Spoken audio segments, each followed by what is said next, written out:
Hello and welcome to Movies, Films, and Flicks. I am Mark Hoffmeyer, and joining me is a man who cashed in his high school bonds to pay for a trip to Vegas. It's Erik Hoffmeyer.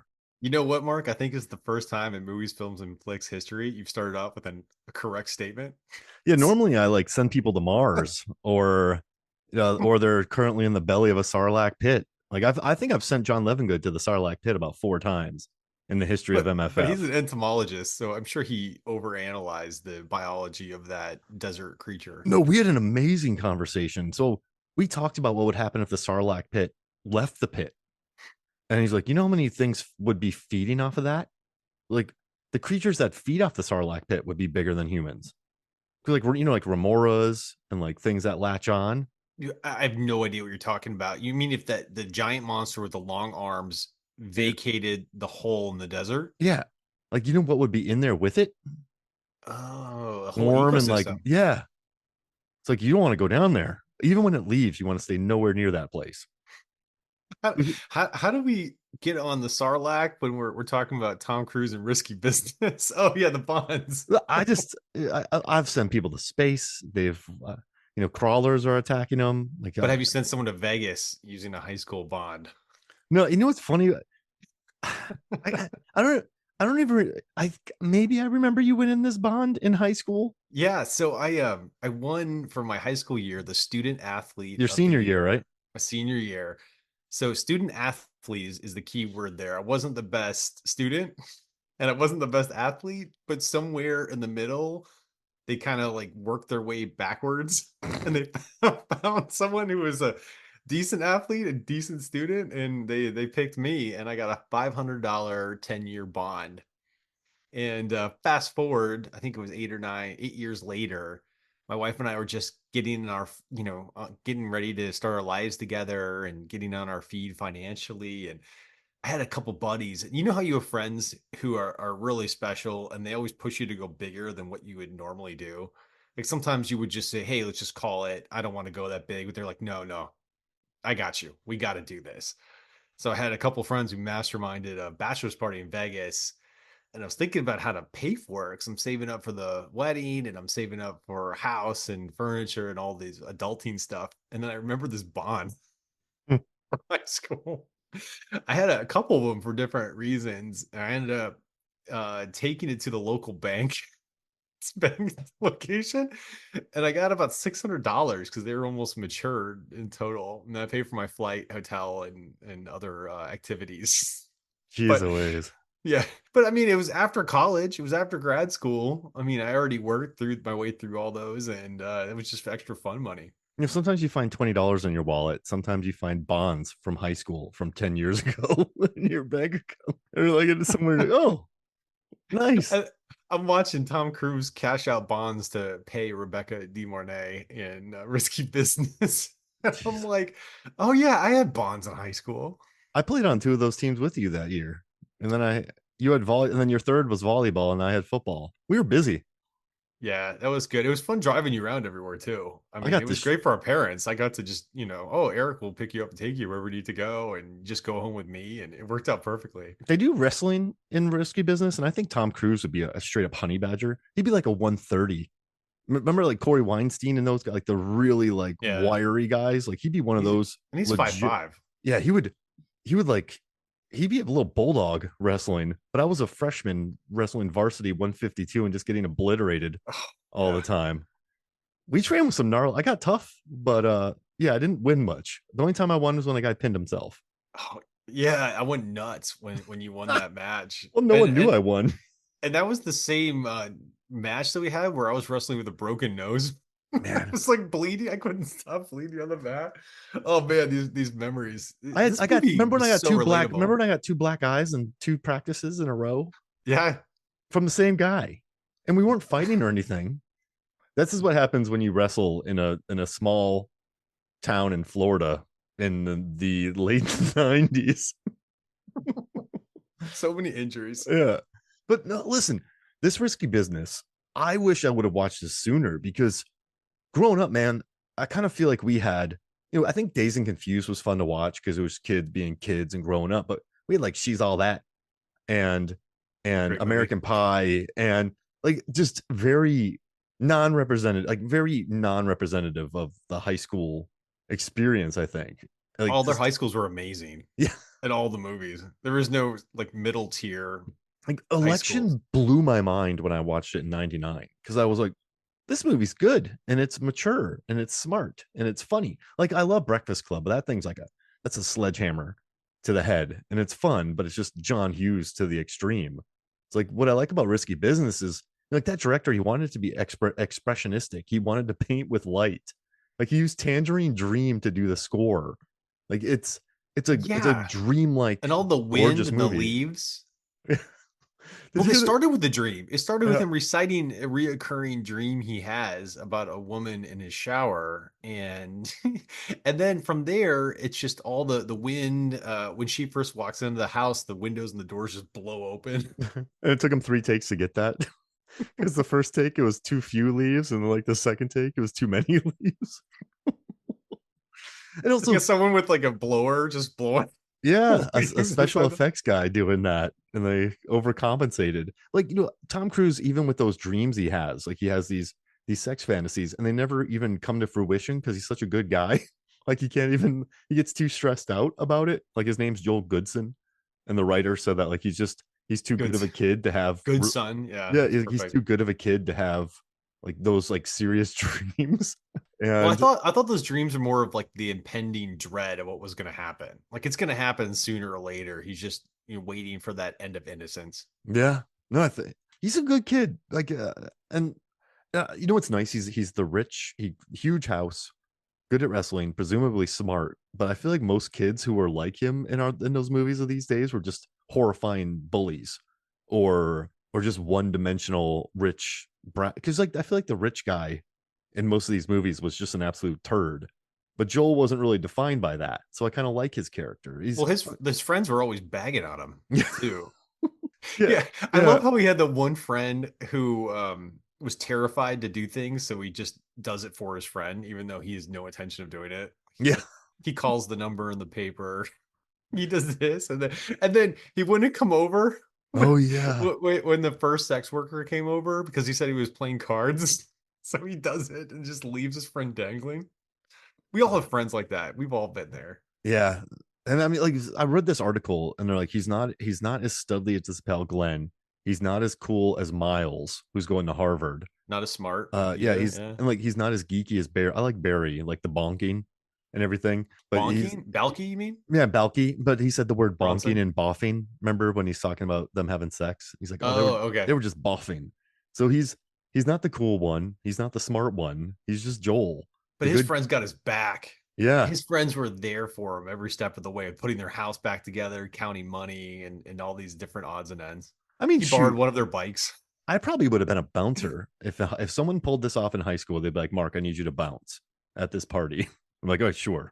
Like Guido comes there, I got to deal with him. Great, but Jeez, I mean, I admire, their drive. I stocked shelves at a grocery store in high school, and you Burger King? yeah, I worked at a Burger King, and then I worked in a movie theater in the summer. I That's applied. right. I applied at the movie theaters near us, but they're like, "You're not here every other weekend," because we went to our dad's house, so they wouldn't hire me, and I still get kind of burned by that, Eric. So I had to go flip burgers at a Burger King. I guess they had enough labor for $4 an hour. But I was like, guys, like I Like already know what I'm they're doing. like, whatever, if you don't take it, I'll just hire someone else. There's Yeah, enough people, high school kids looking for jobs. you'll just be sweeping up popcorn anyway. Well, it was smart. They prevented a lot of popcorn bags from being thrown on their roof. So But I love it. You didn't take no for an answer. You found another way to work at a movie theater. yeah, during the summers when they needed extra labor. But yeah, like it's just refreshing. It's like This movie is so good. when I like it's So coming good. on Criterion soon. And you know what I like about Risky Business is it's like 40 years old, but it's still like the IMDb score is like 6.8. The Rotten Tomatoes is 92. It has a high letterbox score, 75% Metacritic. Like I think people still like it because you know what I think it is. I just thought this was another because he did a movie called Losing It, Tom Cruise, before this, and that's just like a straight up sex comedy. He did a Really? movie, yeah. He appears in this movie called like Endless Love that ends horribly. He's in a movie called Taps where he's the villain, and like I think when Risky Business came around, I was like, oh, it's like he's sliding around his underwear and there's a prostitute on a train. I was like, it's probably just another 80s sex comedy. And so going into it, I think you're like, all right. And then, but then you watch it and you're like, this is filmed well and this looks good and it's It's all funny. Like, tied together at the yeah, end too. It's like so tight with the script. I'm just Everything like comes back together. the gag about who's the captain, like who's the U-boat captain. Yeah. And After the Porsche goes in the in the lake. and it's just I think the director wanted to end more dark, but it made a lot more money because of the positive ending, which I guess makes sense if you're a producer. But no, I think a lot of people expect something and then they go and watch this and they go, oh wait, no, this is good. This is a good movie. Yeah, and I just want to say it's a great movie and you can enjoy it without getting into the ethics and morality of prostitution. We're not going to do it here. We're purely talking about the film, but if you just look at that as a vehicle for him growing up, I think and look at it that in that light without being judgmental or getting into the morality of it, it's fantastic. And I think it's just a good way. I mean, narratively, like what prostitution on screen has been around since cinema started. Well, I it's the think world's oldest yeah, profession, I think. exactly. And so I also think it's just in that world, it was a good way to kind of what's the word? It was a good way to kind of bring in some. It's not like American Pie where they're trying to get their girlfriends to sleep with them by making a pact. He's like, no, man, just his No, buddy's just American like, Pie was way worse, I yeah, think. no, it was way worse, Yeah. but like, but this one they're just like, okay, hey, just call this lady. And so he calls her, and then it has a little bit of a little level of danger, and didn't have enough money to pay her. Then Guido, there's always a pimp. Like, Well, there's always a it was pimp that's a also problem. in the 80s that capitalism, everything was capitalism, everything Yes, was it was. greed, Yeah, everything was making Wall Street. money. And Yeah, this was just another vehicle of it. And it's a story about how what you learn in school, or you need life experience to tie with what you learn in school. I mean, and look at Ferris Bueller. Like, his buddy had to deal with his rich parents who was like wasn't good to him. You have this and that. Like, I Another just Chicago movie. yeah, like I think this one is just rebelling a little, but his parents seem okay in this movie. They're a little bit into their radios, and they notice when the bass is turned up. But The I mean, preponderance of bass. Do you think that's right? so I mean, they still trust him. They leave him on their own. They give him money. Like they think he's a good kid, and so Yeah, he's they were both good cop, bad cop. The mom got really mad about the glass egg which is fair. and called him irresponsible. The dad was mad about the base, but the dad defended him about the egg, and the mom defended him about having people at the house. So they took turns being annoyed about stuff. You know It's what's funny is in the 80s movies, it was all the dads had sports cars that they loved, and this one the yeah, mom had a glass egg, whereas the dad had a Porsche. they It's both like had items they loved. yeah, but one of them got a raw deal there. The porch of the glass egg. Oh man, that glass egg was such a heavy metaphor. It was almost too much for me. For what? He was the I was glass gonna, egg that got a little yeah. dirty. It got cracked. He got stolen, came back. Whoa, I never even thought about that, Eric. It was so on the nose. The love scenes with the pictures of him as a kid in the house. And the American So flag, much. and Yeah. I'm not great with metaphors. I think I just watch movies and kind of get absorbed in them and just sort of ride the experience. So when people's like, "Yeah, you catch that metaphor or allegory," I was like, "What?" I mean, sometimes when it's obvious, but no, that's really interesting. The egg, and then he gets a little cracked at the end, Yeah. It but gets he a little gets it dirty, back, a little tarnished. and he makes a You know, great catch. he caught that glass egg like Yeah, Randy Moss. I had to count that for Tom, like all the times I have to do Tom Cruise running pose. I remember watching this movie and catching that and be like, that kid, It was that's a like 8 steps. yeah, it's really good. Also, I want to say, what's her name? Vicky. She's terrible. Vicky is like Which one's that? she threw the egg. She was funny. Yeah, she was funny. They worked together so well. Guido, though, man. Okay, I have a question. Lana, Vicky, and Guido, they set it all up. Like when she comes to the car and has them chase him, then when he shows up to the house, that's all staged. That's all. Well, they left it up to interpretation because he asked her at the end what if it was staged and she didn't answer, and they didn't. They left it up to the viewer to make up their own minds. I mean, it was to me, it was definitely staged, which then she liked the kid. Like he's just a good kid. Like, remember when he was all worried? He boards a train and just goes and hugs her. Like he just like that was he needed someone, so he just went to her place and gave her a hug. But yeah, I mean, it's very. Remember, she's yelling at him. She's like, "You can do whatever you want with that gun." And then remember when they're at his house and Guido shows up and they're like, "Yeah, Joel's got us now." It's like, just ladies. messing with him. Yeah. Like, what? He puts his hands up in the air, like, no. Yeah. Guido was so funny. Joe Pantoliona, Just call him Joey Pants. Joey Pants. Yeah. Oh man, I butchered Pantoliano. his name. I have it written in. Yeah. So, by the way, he wrote a book. He's got a book out about his life and about how his mom was a bookie. Whoa. Yeah, it's the book is called Who's Sorry Now. I'm gonna probably get it on Audible if it's If he available. reads it, I want to hear about the Goonies. Yeah, so I loved his character, and I was trying to think about why I loved his character so much, and I think it was the combination of unpredictability and the right amount of acting. He Yeah, Joe. wasn't he wasn't acting like a pimp. He was acting like a sleazy businessman. That's Yeah. like, right? And I love the unpredictability and the humor. Tom Cruise calls him and calls him an a-hole and he hangs up on him. That's the best Or moment in the that film. yeah, or Buster. that haggling. He He's calls him like Buster too, Eric. Buster Listen, Buster, you a-hole. hangs up. Like, you call me names. Or how about when he was selling the stuff back to him from the back of the U-Haul and he had his Oh, mother's dresses and he's like, "Do you want your mother's dresses?" And Tom Cruise says, "Yes." And he's like, "But I didn't even tell you a price yet." It's just so funny. And it's like he tries to walk in the house and it's just you don't know what he's going to do. He's angry, then he pretends like he likes the guy and it was a really fantastic character.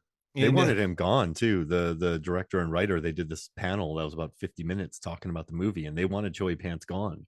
They wanted him to be fired, and the director writer stuck up for him and kept him on the set. well, I think that was from the previous movie, how the director of another movie that kind of went sideways on him almost made him not get the part. So I did read an interview. So I don't think it was that movie. I think it was the one before it. Sorry, I don't mean to get all technical, but I was No, no, researching.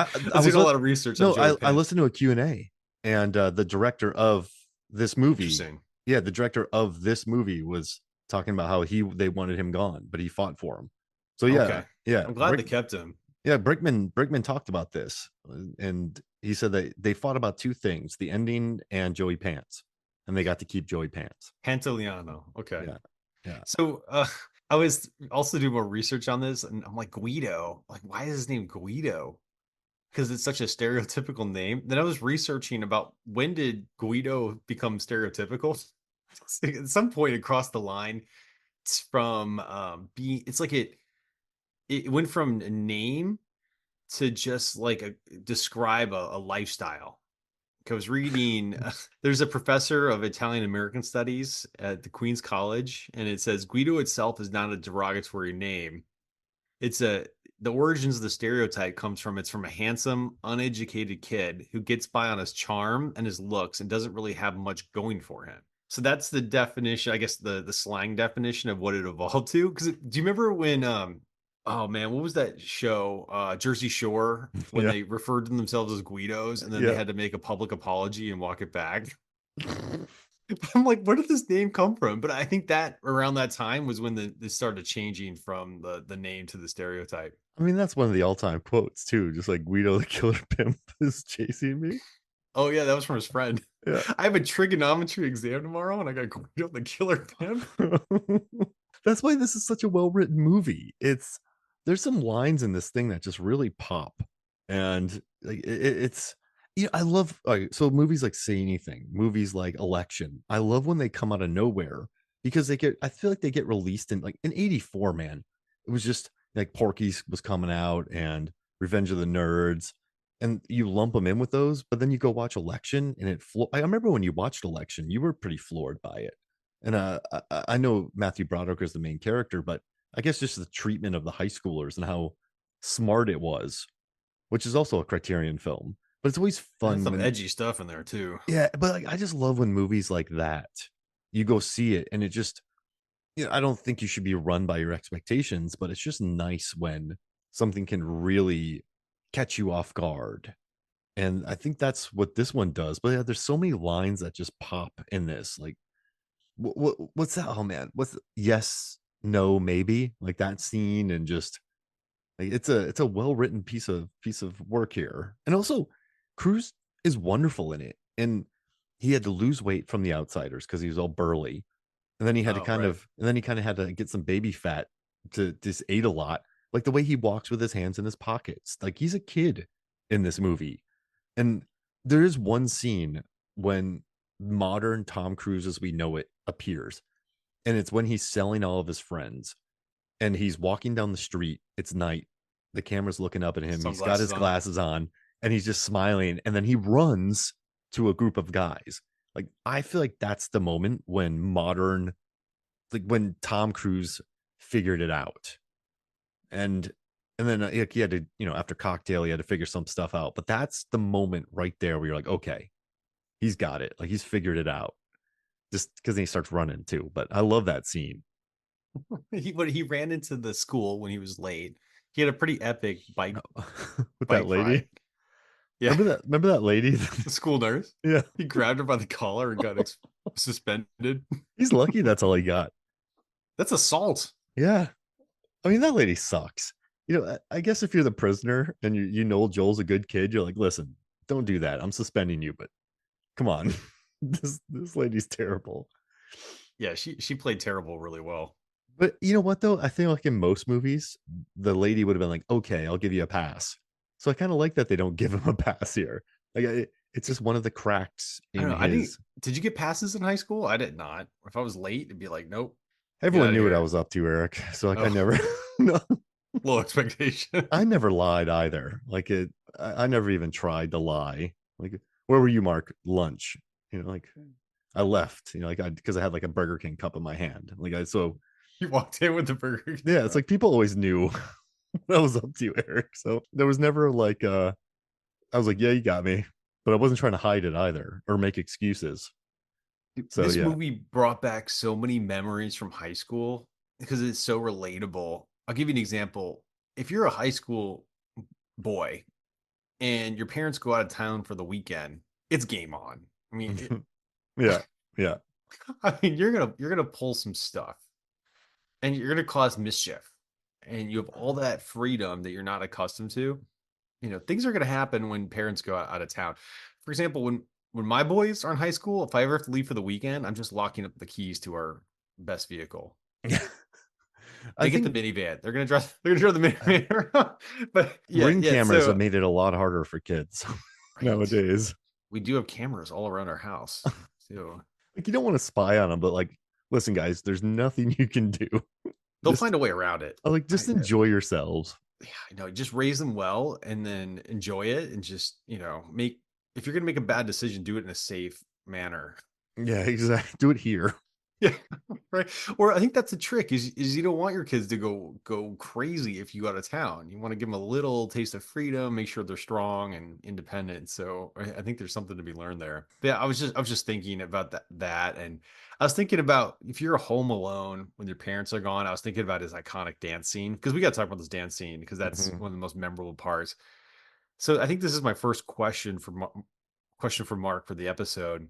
Tom Cruise has had all kinds of different flavors of bad dancing in his career. I mean, Cocktail was really bad dancing. All the right moves. It looked like he was just doing the Elaine, you know, a rhythmic, body shaking and risky in all the right moves. But what makes this dance scene so iconic to you? Well, I think Cruz understood the character here. And I think he understood that he was 19 and this was his like act of rebellion. This was him having fun, just dancing around his house. And so yeah, I don't think he wasn't trying to look cool. Like, 'cause remember in Cocktail when he's dancing and like all the ladies are like, yeah, and you're like, no, He's this really is going after the hips. yeah, this is like Yeah. really like I think that was like him being like overly excited and trying to be cool. And all the right moves, he's great, but also I think that same vibe. But I think this movie, I think the director was really good. The director trusted him, he trusted the director. And they've said it multiple times. And he just got the character, like the way he holds his hands in his pockets, like the way he reacts to things. I think the way he sits at the train set. I think the reason this one's the best is because of how much he understood the character and how much the director trusted him. Like I think the director in Cocktail maybe should have been like, "Hey man, let's do another take. Like let's calm it down a little bit." Like it just I think it's a good movie, so there's good dancing because everyone understood the assignment. All right. Awesome. I had a few other questions. So I'm Yeah. gonna roll through a couple with you real quick. So, how close was this to Dirty Dancing with Baby's character? Is this like the male version of Dirty Dancing?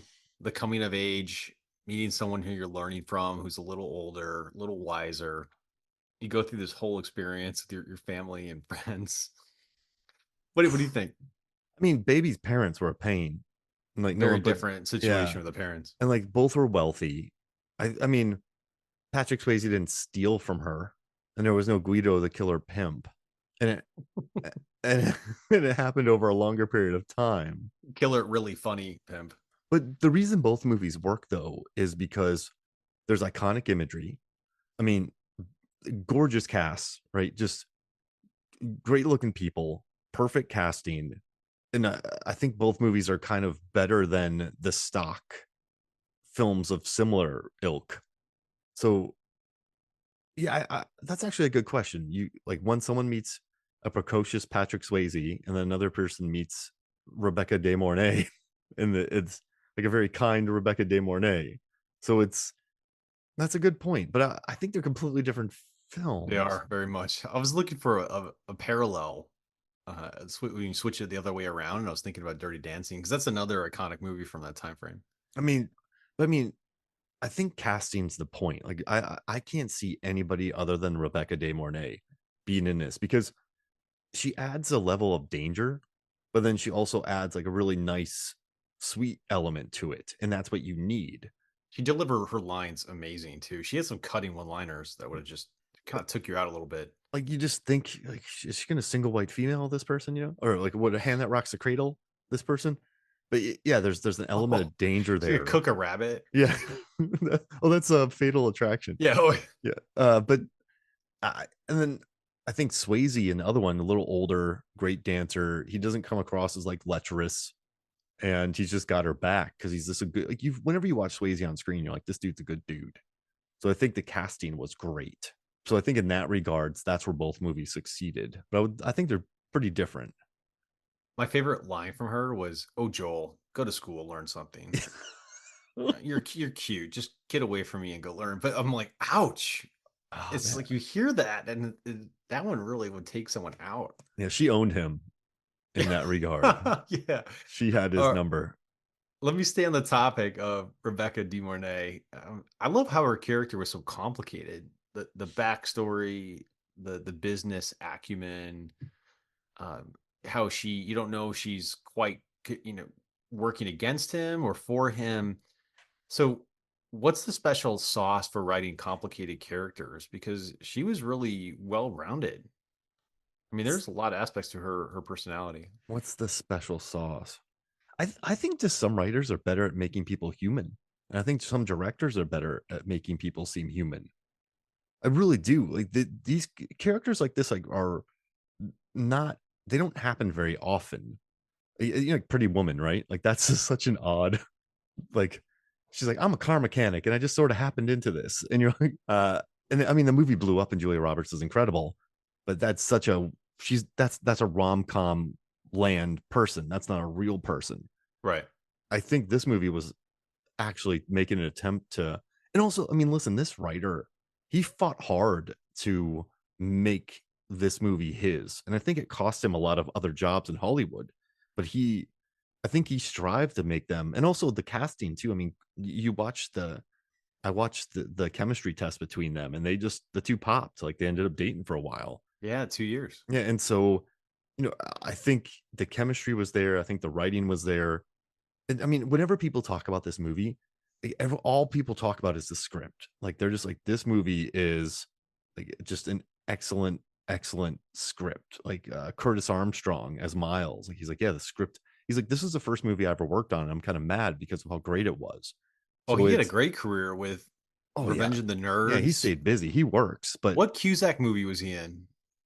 oh wait, wasn't he in Better Off Dead? no, Was the summer one, right? Was he was he in Better we'll, Off Dead? we'll, we'll, Summer School? we'll pull up IMDb. He's Yeah. in one of them. But Booger was his most famous. I feel bad for Oh, the yeah, yeah, guy. you're right. He's in Better Off Dead Well, I feel bad for both him and and One Bronson. Crazy Summer. Well, he got known as Booger for the rest of his life. Yeah, he And did. Bronson got known as Balky for the rest of his life. So those poor guys got typecast. You know what sucks about Bronson too is he's really great in Beverly Hills Cop. And He's in the new one. He's yeah, coming in. like remember him in the first one, Surge. Like he's just he He comes back. I can't wait to see him. he explodes off the screen in that well, Beverly Hills Cop, I've talked about it endlessly and how great it is. And like everyone pops in that movie, but he just shows up and was memorable immediately. And so like he was great in True Romance too. But yeah, I think Belky Belky got him pretty bad. Since he moved on from acting, well, he didn't really move on, but he's recorded more than 400 audiobooks over the years. Who, Bronson? Yeah. Oh, nice. Yeah, That'll he's keep one him of one busy. of the leading audiobook narrators in the country right now. So, good for him. He went to Yale. I'm sure he's enjoyed that role. But I was doing some research about on him, but I can't wait to see him in the new Beverly Hills movie. And I'm just glad that it's good again. Like I like the first two, and then the third one kind of almost killed me. So like I like that Eddie Murphy is crushing it because he's hilarious. So I'm happy he's back. But yeah, no, both guys have a lot of range. But but also remember, I feel like the '80s were. I feel like the '80s and '90s really love to typecast people. Like remember when Jim Carrey tried to do drama and everyone's like, no, no, um, I hate this. And like Adam Sandler tried drama, everyone's like, no. So I think when you tried something else, people hated it. And so like once you become Booger, once you become Balky in the '80s, '90s, you're kind of screwed. But Carrie did find a sweet spot with a little bit of comedy, a little bit of drama. Oh, Take the Truman Show, for example. oh, a Cable Guy. Remember Cable Guy? How Oh, people people, hated that. yeah, yeah. I'm And telling you, man. I thought I could see the pain in his eyes in that movie. I thought he was fantastic. It So was a broken man, and it really came across that way. that's a movie where no one was ready for it. Just remember that He should have karaoke, waited to the second or third movie the after Ace Ventura. the karaoke, and plus you got paid 20 million for it. And you're kind of, I think the narrative was already bad, but it's not a Oh feel good man, movie, man. Like there's some, it takes you there. that karaoke scene. Don't you want somebody to love?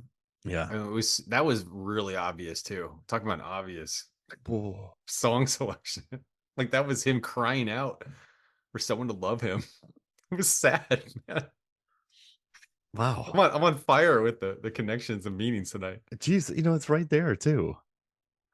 I think I love the mood of films more. And I think that's why I like this one too. Just I'm like just Megan walked in during the door blowing open scene with the leaves. She's like, "What's happening here?" But I like the dreamlike style of it. I like that it's up in the air. I like that. I don't know. I like that the parents are not an issue. I, They're I annoying, but it's not enough to be an issue. yeah, like no one hates each other, and so there's no Ferris Bueller. Like I'm tired of Ferris Bueller. Like that he's just the worst. So it's nice when you watch a movie where something like this, it just feels so refreshing So that you were people make. talking about a dream state. I'm curious for the next question. What kind of how would you create that same type of dream state? Well, I mean, first the director wanted to be very impressionistic, and he also wanted it to kind of, he hired some really serious DPs who knew how to paint with light. Like he hired some actual pros, and I have their names here.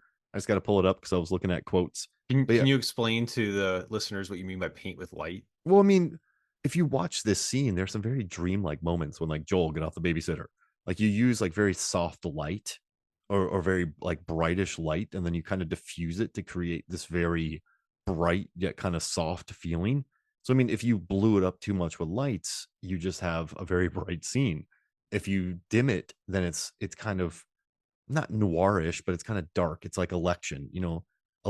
Election will never be looked at as an impressionistic film with painting with light. It's just very Midwest, lived in type vibe. But this one, when he's walking into the shower, the Mhm. hallways are longer. There's more, so there's more. There's all that steam. It's a dream sequence, but it's very stylish. When she comes into the house, she just sort of walks in. I think it's a little disorienting the way they make it, but I also think by doing it like that, it just creates more of a kind of a blur. This was a week in his life that I'll always remember, and maybe he's looking back at it, and maybe it is a little blurry, maybe it is a little dreamlike. So I think when you're doing that, you just need to think about your lighting. You can't make it too bright, you can't make it too dark. You just got to create this really airy atmosphere. Can't make it too claustrophobic.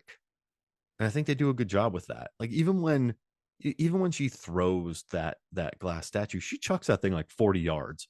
Like Vicky's not throwing that thing that far. So, you create this long jump, this slow motion scene, when he's in his car doing the donuts from the overhead shot. Like I just think there's a lot there to like about the movie. So how do you get the light like that? Do you diffuse it? Do you use softer you have different color light? How does that work on set? Well, I mean, all right, so let's say you're gonna make that scene. You're probably let's see, what scene should I talk about here? So when the let's see, when she comes into his house and he's sleeping. I mean, I think also too, he's sleeping, he wakes up, she walks into the house and they immediately kind of get into it. So you kind of create this kind of not heavy, but you kind of what I would do It's is like a fantasy almost? yeah, but like you don't want to over smoke it. You don't want to oversell it. But I think you if you're on stage or if you're on location, you wait till night. You get some big lights. They're not going for naturalistic lighting. So You're you right. There are a diffuse lot of it. night Yeah, shots. like you diffuse it, you shoot it in, you get it from over the top. In the house, you probably put in special bulbs, maybe frost them a little bit to create a little bit more of a mood.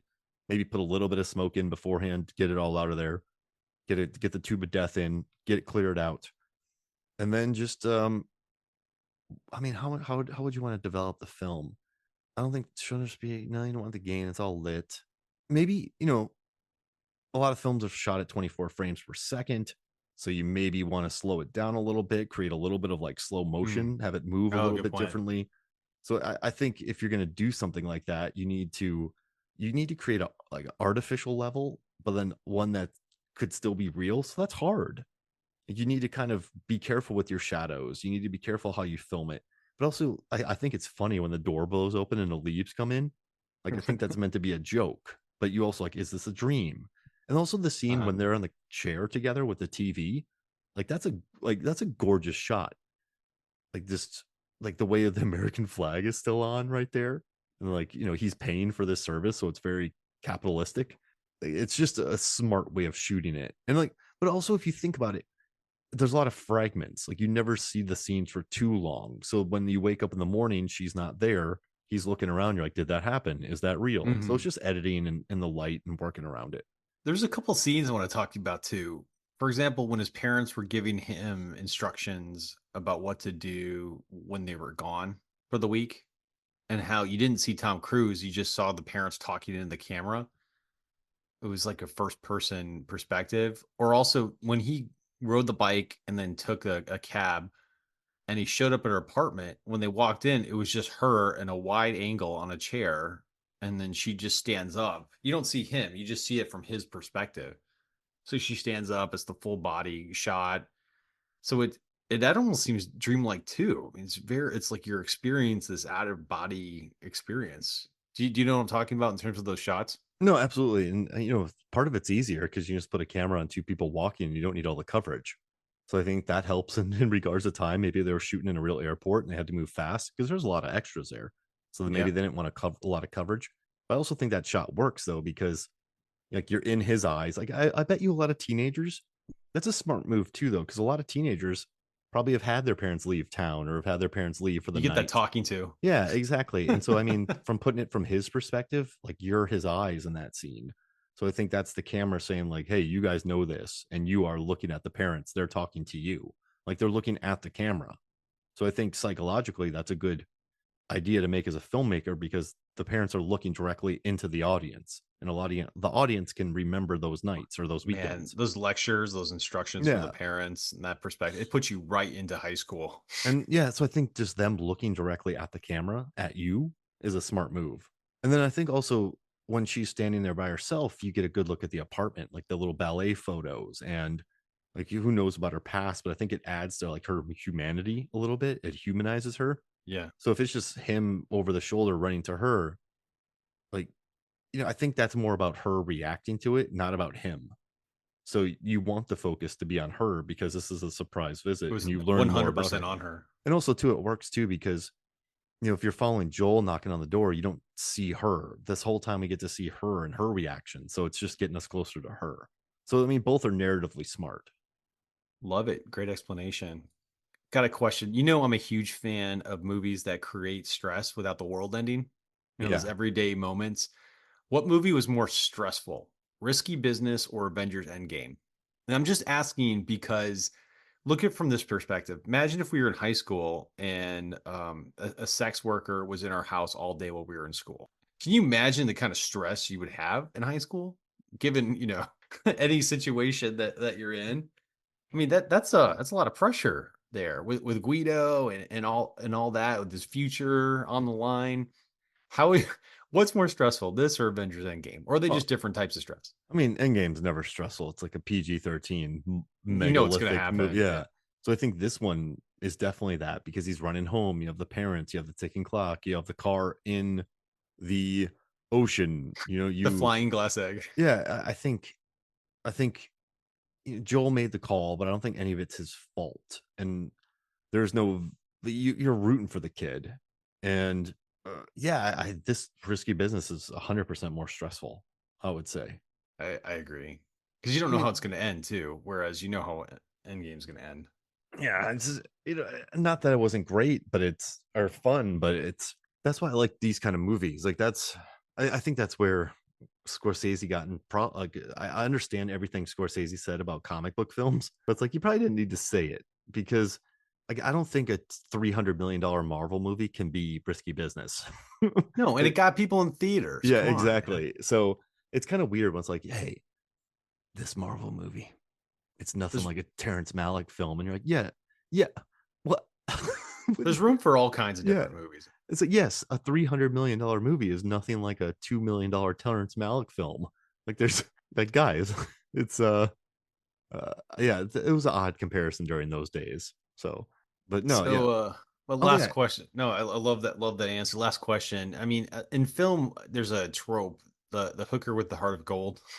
You ever heard that with Pretty Woman, and other similar movies? Is this where that came from? Is that where the No. saying came? Where did that come from I mean, there's got to have originally? been westerns from the 50s or 60s or 70s. Oh, Like, it went way back. I mean, Okay. also like French cinema, Italian cinema, like, even like Japanese cinema had like the concubines, so like I think I mean they've had assassins with hearts of gold. They've had, you know, gruff cops with hearts of gold. The assassin with the moral code, Yeah, like exactly. John Wick. Yeah. And it's just I think cinema has always done that. The killer with the heart of gold. And you're like, wait, what? So yeah, it's Well, let's name some. The Professional, yeah, I where mean, he took care of Natalie Portman. John Wick with the dog and the code of conduct on the assassins. There's just so many out there. like, Raymond Blank, like from Gross Point Blank. I mean, he's a good dude. So I think, yeah, I mean, like Les Samurai, the guy's like super stylish. But I mean, there's so many people have like one last job. Like Pulp Fiction, they're very humanized. The Killer, like I love The Killer. It's one of my favorite all-time action films. So it's about a disillusioned assassin who like takes one last job. So I think, So it's uh, not just about the occupation. It's more about the generally with the different aspects of one's personality. That's different from what they do for a profession. yeah, it's just a trope, right? Like you just Yeah. so I think like yeah, you just humanize, but also it's a weird narrative tool because you like Hollywood, they don't want to do a lot of one dimension. So if you just you introduce I'm just generalizing. I'm talking about Hollywood, but if you introduce like a prostitute character or like a male or female, you're like, okay, they've seen some things, they know some things, they have probably had some rough nights, their experience with sex, they ended up in this position, good or bad. I'm not making any moral judgments. I'm just talking about the cinema itself. So I think that adds like a streetwise element to them right off the bat.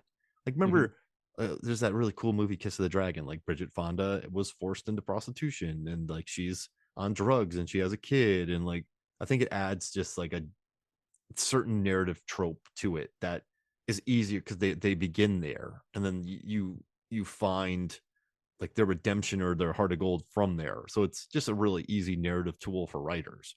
Like in like professional hitmen, they're broken, they're killers, like they're alienated. Like John Wick does not have a good story about being a child. So I think once a person decides to take a job as a hitman, you automatically assume that they're probably broken. This is just an easy way. Like a broken man has to take care of a kid. Oh, there's drama. So I think, The alcoholic learns how to become a better person by yeah, coaching a kid sports team. yeah, a jerk becomes The less of a gambling jerk. addict. Yeah, Yeah. like Bradley Cooper and Burnt. He's like a cool jerk, and he becomes an awesome jerk. Like it's like just that What movie was that? with Burnt. Oh, I haven't seen it. There's a joke like an awesome guy becomes more awesome. But yeah, but like, if you think about it, you hitmen kill, and they are kind of broken, and they're loners. So then it's always great when someone pops up, or they're always trying to get out of the game. Like, oh, you can't get out the game. So it's just an easy narrative tool to get into action. Love it. Can we talk about sunglasses? You made a Yeah, great yeah, observation about Tom Cruise and sunglasses. Can I kick this over to you? Because yeah. I had not put that two and two together with Tom Cruise selecting the right pair of sunglasses for every role. You I know, had not thought about that before. when And then he I did, saw I Google him. Sorry, I Google him. He was at Wimbledon. He had a fabulous pair of sunglasses at Wimbledon this week. I'm like, this guy knows what he's doing. what Top Gun, he sold more Ray Bans than like Ray Bans exploded after Top Gun, and But it then was just Risk, the normal pilot look at the yeah, time. and like Ray Bans exploded with Risky Business. Oakley sales exploded with Mission Impossible 2. Well, they But blew up too. Didn't he throw the Oakleys at the screen? exactly, like they were so heavily featured. But like he wears his sunglasses on the Rain Man movie poster, which won an Oscar. He wore sunglasses on Mission Impossible Rogue Nation, which might be my favorite Mission Impossible movie. He has glasses on Risky Business. He has glasses on American Made. It was kind of funny if you think about it. Like he's in American Made, he's a drug smuggler, so he wears sunglasses and he's kind of hard. And then Risky Business, oh, he's getting into trouble. He's in over his head. He has sunglasses. You know, Rain Man, he has to pick up his brother and drive him across country in a convertible. Like so, it like he's a spy in MI7. So Top Gun, he's a rakish pilot. So I just like that they know when to put sunglasses on him. But whenever you see a movie poster with him wearing glasses, good things happen. I love the Wayfarer's choice. I was researching Wayfarers, which is what he had and all the shots. Even the movie ended with him putting sunglasses on. They needed something, some kind of visual cue to show his change into adulthood. But I think I was researching this, and Wayfarers initially burst on the scene when James Dean wore them in Rebel Without a Cause. Oh man. So that movie was about rebellion, rejecting cultural conformity in the 50s. And it's like teen angst. That's what the movie was. So at the time, it's interesting how the Wayfarers almost symbolized rebellion. Like I'm a rebel. I'm rebelling against my upbringing. So I just thought it was a fascinating selection. I love in the 50s and 60s, like kids who just wanted to express their emotions were rebels. Well, it was pretty big. I mean, you Yeah, did yeah. I did you have have long feelings. hair? Yeah. Well, long hair or short hair? I mean, Yeah. that was a big thing in the 70s, how long your hair was. I have Did you feelings and I want to express them. Whoa. Watch out, James. Like calm down, man. That guy was like a bomb went off back then. Cause I think a lot of people who wanted to express their emotions saw him and they're like, yeah. I mean, it still wasn't the time, but I yeah, looked at this timeline of Wayfarers and movie history and film history, and they got even big. They blew up after Risky Business, and then Don Johnson wore them in Miami oh Vice, yeah. Those are and real then popular. and then it was the Don Henley's hit single "Boys of Summer." You got the hair slicked back and the Wayfarers Yeah. on, and then they got Oh, redone by the Ataris. Remember I that love one? that cover. That's a great cover. But then they were in Breakfast Club. Breakfast Hmm. Club was John Hughes in Chicago too, right? Yep. And Yeah. then Michael Jackson wore them as part of his look for the Global Bad Tour. So Wayfarers were everywhere. And didn't they wear them in Blues Brothers? Were Wayfarers? Yeah, in Blues Yep, Brothers. you're right. They were. So then they became this kind of thing. You remember when I got the Men in Black glasses from Will Smith? Like I saved up, but then my head's too big and Yeah. they gave me a headache, so I couldn't wear them much. Dude, you know what I just bought? I bought the Deion Sanders blenders glasses because I'm a Nice. huge Deion Sanders fan. Now with I some, couldn't, those gold ones that he would yeah, rock as the coach of Colorado. I loved them. I love Deion, man. What that saying is, if you look good, you feel good. If you feel good, you play good, and if you play good, they pay good. So I love Deion and those glasses. I mean, Tom Cruise. I mean, he should have gotten equity in some glasses line. yeah, he sold a lot. They should at least give him free pairs for life. And the first major pair I got after that I bought Ray-Ban aviator glasses. No, I got them for Yeah. free because I was selling sunglasses. So those were, and I still have them. They're in And my you never truck wore still them, because I dude, didn't want to break them. you never wore them. You had these beautiful glasses that just sat there, remember? Because I was like, I'm gonna break them. I'll go buy a $5 pair from a brewery and Dude, break those. I've stopped buying good glasses because they always get destroyed. I just lost my Maui Jims in North Carolina. I have Oh, no idea what happened to them, but they were pretty old. I mean, they were like maybe 6, 7 years old. But Costco now, sells them, Eric, for like $90. oh, that's a good deal. Yeah. I go for more the military grade eye Okay. protection because I'm really hard on my glasses, so I want something more durable rather than fashionable. Well, that's fair. Yeah, that's why I get the $5 ones, and then they break, and I'm like, all right, on to the next one. Yeah, and then So when I got that's my blenders, I did the new customer 20% off. So I got a good deal on my when you're blenders. coaching baseball teams now, you're gonna go, you're gonna be crushing it.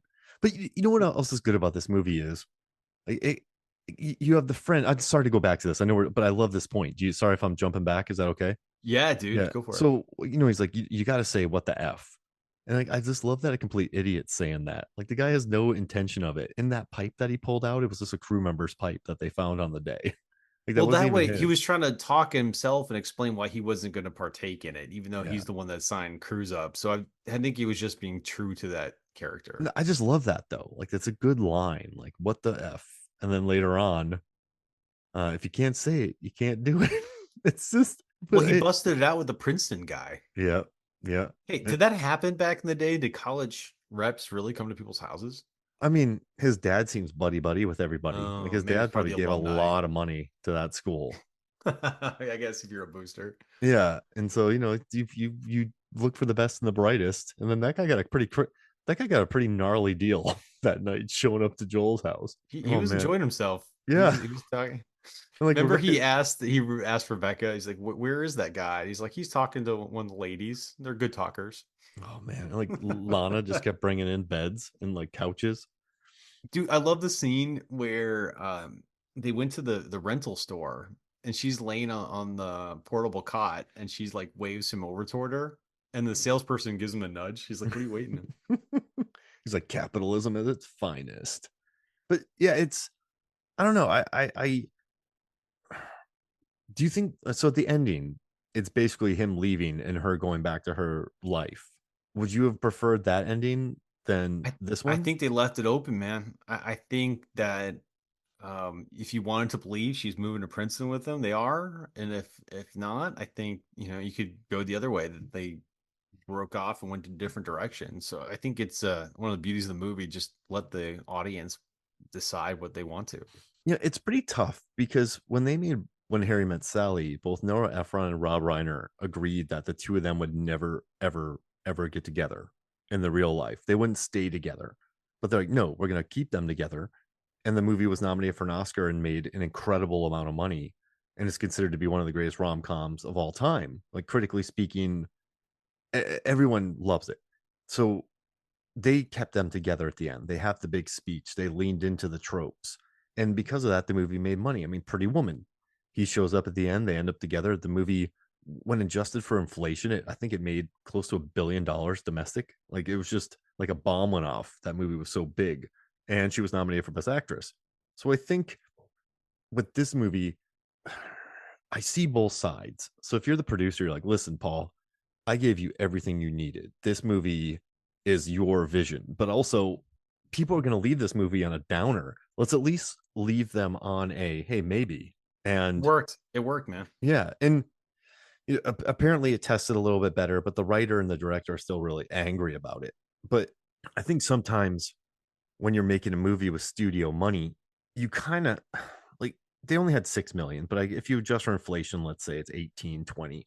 I think sometimes when you take that much money, you you you got to at least work with the producers to make that money back for them because I don't know. I think great art should not It's a be, business. but also if the movie was $1 million, I think Paul could have done whatever he wanted with the ending. But I think the more the bills go up, the more people are going to want to have to say what's going on. Well, So I guess it also depends on what you want to say. Because you could have a story about the end of innocence, which is what I think this movie's about. And you can do it with a happy ending or a sad ending or a neutral ending. You can do this I think it's indifferent how it ends because you're still telling the same story. What they say, there's 4 types of endings. There's the sweet, the semi-sweet, the bittersweet, and the bitter. So I don't think it didn't end on a bitter. It didn't end on a sweet. It's like a It's not. semi-sweet. Yeah. Yeah. I mean, I guess for me is if you're gonna do it, do it. End on a bitter ending. Like I don't like it sometimes when movies cop out of these things, but also, Joel doesn't get shot in this. Guido doesn't paralyze him. His knees aren't broken. His parents aren't terrible. He's not Yeah. caught in the act. He's not arrested. Like no neighbors make any noise in this movie. So it's obviously, The kids watching the stuff go down on his front yard was really funny though. oh, I mean, These kids on bikes. just chilling. And no neighbors say anything. So this movie takes place in not our reality. And it's very dreamlike, that first thing. So it's fine, I think, if you're gonna end it on a semi-sweet ending because it's not our world in the first place. And I don't think anybody wants to see Joel become Gordon Gekko or Christian Bale from this movie. Like, of Christian Bale from American Psycho, like that trope of just a horrible 80s businessman who you just want to get away from. Too much. Yeah. And so I think semi-sweet's fine, but I would have been happy with a bittersweet. I don't know if a bitter would have been necessary, but I mean, people still love this film. It's kind of crazy that the director still hates it, like so angry about it. But collectively, We're too close to it. like if we're saying objectively, this is Ebert gave it 4 stars. This movie still has very good scores all across the board. And Criterion's about to release a Blu-ray for it, which is huge. Like it's part of the Criterion collection now, and that carries a name. Mhm. So you're a director, you're a little annoyed, but I think after 40 years of success and people being like, I love your movie, you got to kind of get over it to a certain extent because people love it. Depends on how stubborn you are. Yeah, that's true. I mean, So, go art's ahead. art though. But here's the thing, like Eric, you and I paint in our garage. You and I can paint whatever we want because it's just us painting in our garage. Like that's art. We can create. We don't have to worry about appeasing people. We don't have to worry about money. We can just create our art.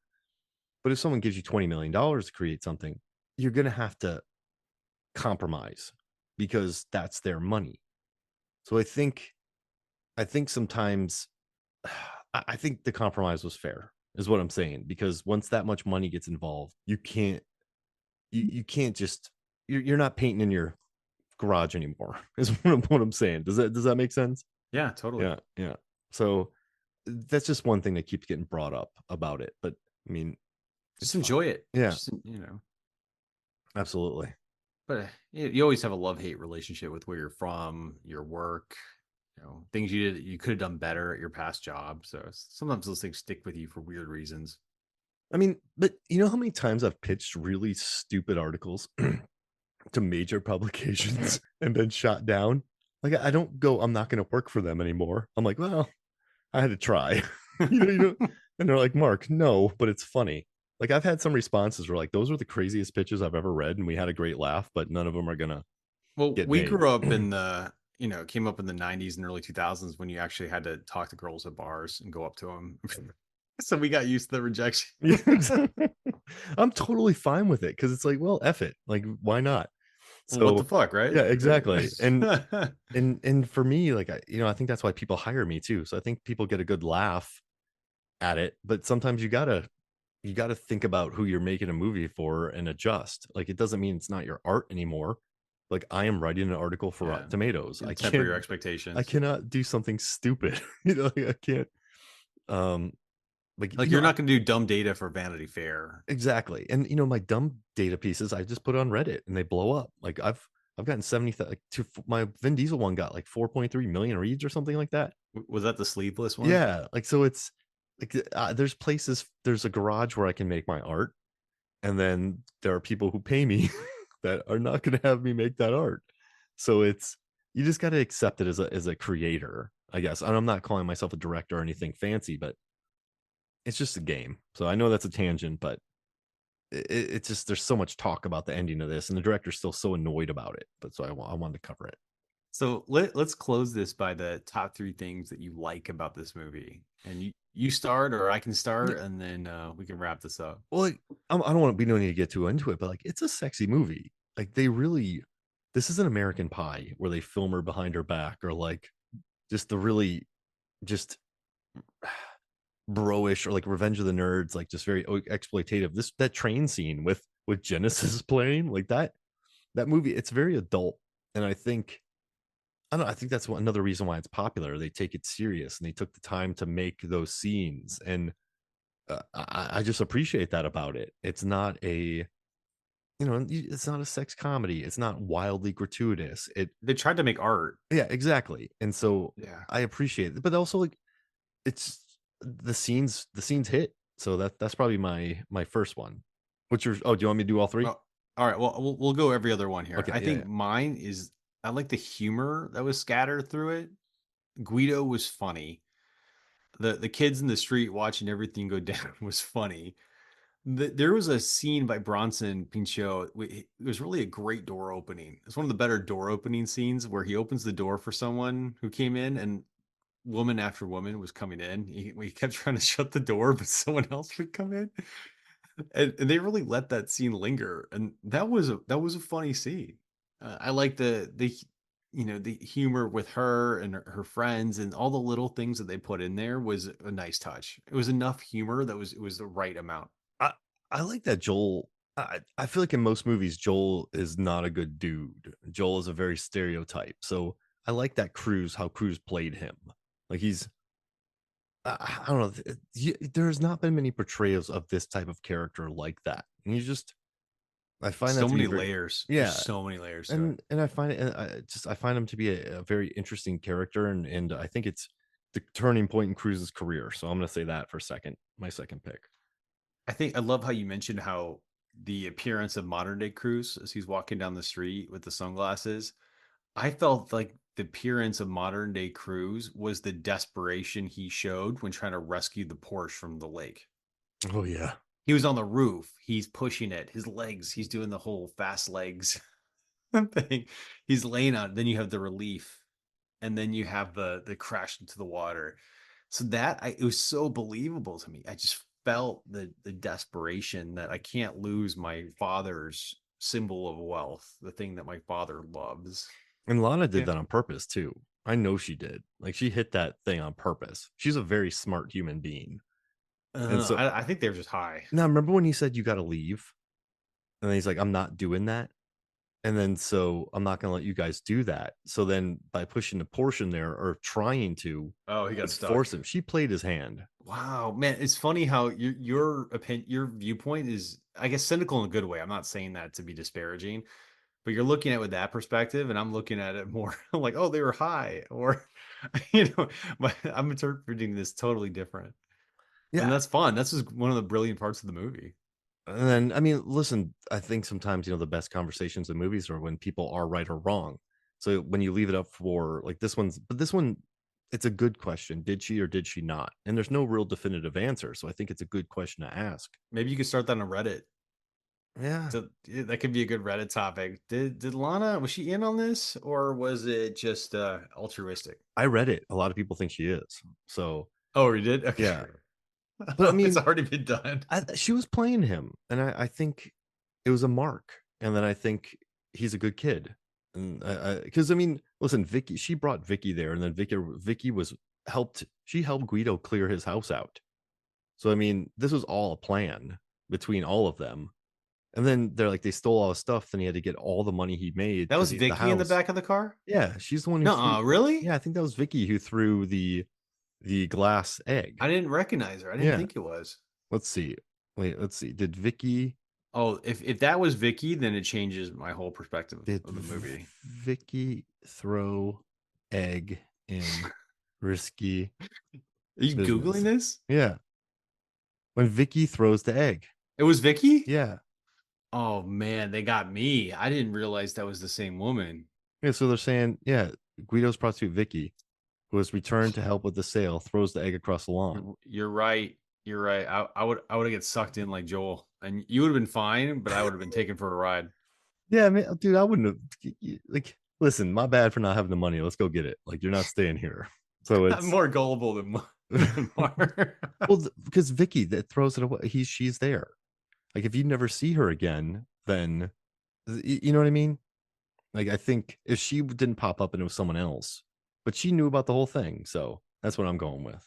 And then for 3, I'm gonna say the Tangerine Dream score because they did the scores for Near Dark, Sorcerer. Megan got me the vinyl of Sorcerer because I What's love Tangerine? I don't understand Tangerine what you're Dream. They're what is that? A German synth band.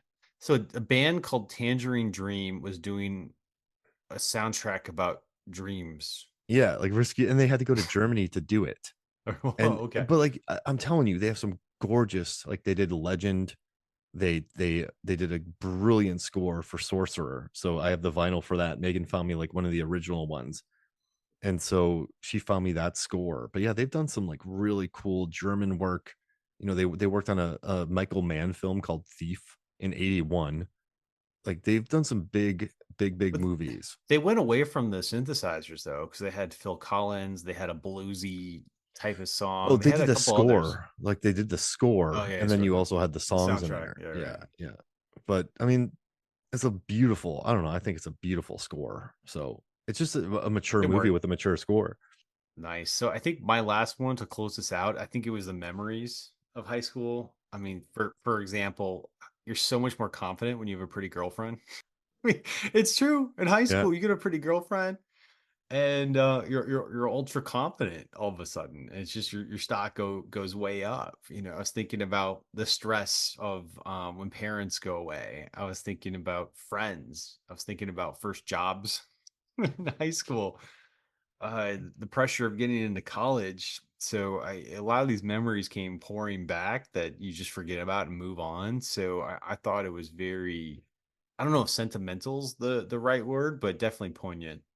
Well, because I think it's you and I had no connection with American Pie, right? I don't know, like, I didn't. I didn't have any connection with She's All That, but I think the movies that played a little bit closer to home feel more realistic. Like, I think, like, Dazed and Confused, those long nights, those partying nights, going out in the car, like, somehow an older dude is there. You're like, "Who's this guy?" So I Buying you think, beer. yeah, like, I think this Risky Business, those bring back the memories because they just play a little closer to home for certain people, not everyone, of course. That's Um, good stuff. Thanks for going with this one. We talked Cocktail a couple months ago, and Cocktail was a lot of fun. And we're like, we got to keep this whole young Tom Cruise series going. So maybe we can do another one next time. yeah, but yeah, I'm down. Like, all the right moves is kinda crazy, but, like, That's that heavy. That's yeah, heavy. I don't know if I want to talk about that one. like, It's good old Pit like, so what else? I've talked Legend. I mean, we There's could do it. I could talk all the right moves. I mean, I thought it was a good performance and a lot to that story, but it's kind of heavy, man. The Color of Money, Born No, on the that's 4th of July, Far and Away. Didn't we talk about Far and Away? no. Have you done that on the pod yet? Never. He's an Okay. Irish boxer, Well, let's do it, man. I want to keep it going with these young cruise ones. and I think that one, that he had Nicole Kidman in that one. Oh, that'd be fun. Well, you pick, but I'm down to talk any of these because I'm fascinated by his career, and I've also spent a lot of time watching his movies, so it's just easy to talk about him because I know all the history now. But Can hey, I, can Eric, I can I finish with one story real yeah, quick? yeah, yeah. You know the crack in the glass egg and how the mom told him how irresponsible he was. Hmm. So, going back to how this thing brings back memories, I remembered a comic strip from when we were in high school. Remember when we used to read comics Hmm. on Sundays? Do you remember Curtis, about the kid in the city? And there's a part where Curtis was walking home from school and he's avoiding drugs. He's saying no to drugs. He's avoiding gang activity. He's just staying out of trouble left and right, just trying to walk from home. But as soon as he gets to the house, he eats everything in the fridge. So he's in high school. And then his mom tells him that he has no self control. After he avoids all these issues, he gets Oh, home and just eats some stuff because he's a growing teenager, but he's got no self control. And I just thought about that, and I just thought that was exactly like this whole glass egg thing. that's amazing. I miss reading those comics and then Calvin and Hobbes every day and Far Side. Yeah, yeah, it was the same time frame when all those were out. So I just thought of that one. Oh, So another reason why I appreciate this movie. that's funny. Well, Eric, man, this was awesome. This conversation flew by. Yeah, man, it's good stuff. Look forward to our next Young Cruise episode. Oh yeah. He's Yeah, okay. So for me, Mark Hoffmeyer, for Eric Hoffmeyer, this is Movie Films and Flicks. We'll see you next week.